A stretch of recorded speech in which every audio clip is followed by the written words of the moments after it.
Magandang gabi ho sa inyong lahat. O ito, at ako si Sisi dahil gusto kong makakain ng sariwang alimasag. O ayan, at hinanda ko ng aking mga gamit para pagdating sa dagat ay kumpleto. Mahirap po kasi pagka hindi kumpleto ang gamit, abay hindi rin nakakasisid. Pagka nandiyan na sa dagat ay mahirap na bumalik. Ayan na ang aking gamit.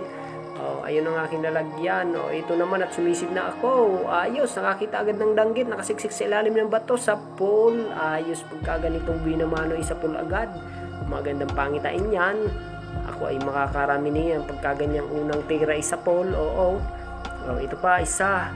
Nakatago sa buhangin. Ayan, kahit magtago ka diyan ay kita-kita. Ayan, sa pool. Ang tawag po namin diyan sa isdang yan ay palad. Masarap po yung prituhin. Ang taba niyan. Tagalog ho, ang tawag niyan ay tampal. Ayan na, hindi na makakatakas yan dahil ang ganda. Tama, ayan, manitis. Ayan, tinutukan ko na. Anak ka, mintes.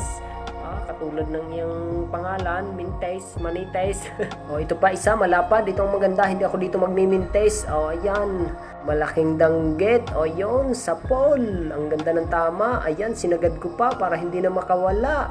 Nakaw, pagka ganitong laging huli, ayos na ayos, ang lalaki. Palangoy-langoy pa, gusto pang makatakas. Ito pa ang isa.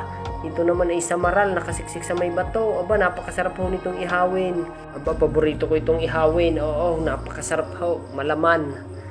Ayan, nahuli ko na. Ang ganda ng tama. Nakaw, pagka ganyan ay wala na yung kawala. Ito pa isa. Danggit na naman. Ayan, tutok. Tira sa pool.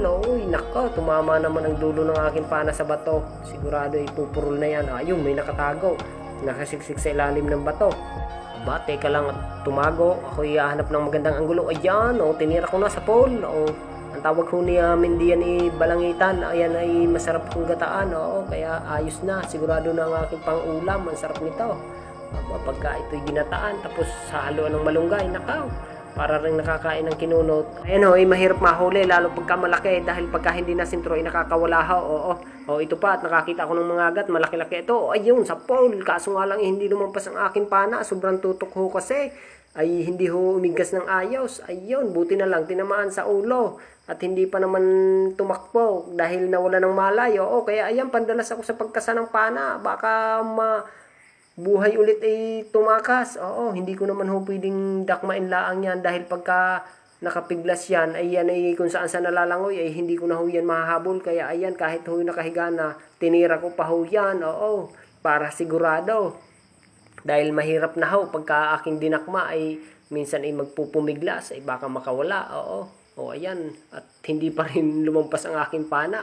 Mapurol na ho kasi dahil tumama sa bato. Kaya ayan, mga agat, makapal ho ang ano niyan, ang kaliskes. Kaya hindi na gaanong lumampas yung aking pana. Ayan tingnan nyo, hindi nakalampas ang sima. Ay nakaw, muntik pang makawala, malaki pa naman. Ayan na, nakatuhog na, kaya wala nang kawalayan, ayos na ang pangulam. Malaki-laki ho yan. Tingnan nyo. Mamula-mula, napakasarap, sariwang-sariwa. Marami-rami na rin ho ang aking nahuli, kaya ako'y uuwi na ho.